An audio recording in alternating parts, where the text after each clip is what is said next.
Hello అండి. Basic మ్యాథ్స్లో మనం మరొక క్వశ్చన్ చేస్తున్నాము. సో ఈ క్వశ్చన్ వచ్చేసి లక్ష్మి దగ్గర ₹1,00,000 అమౌంట్ ఉంది.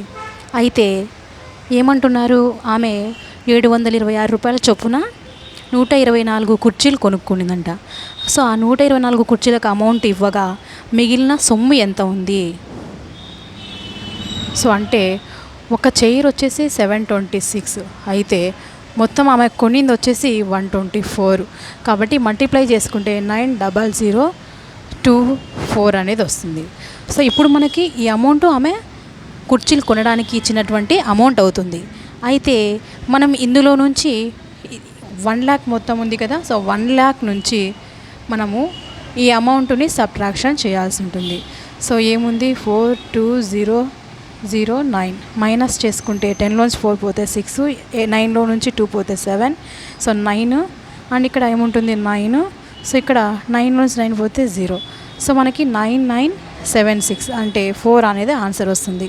Thank you.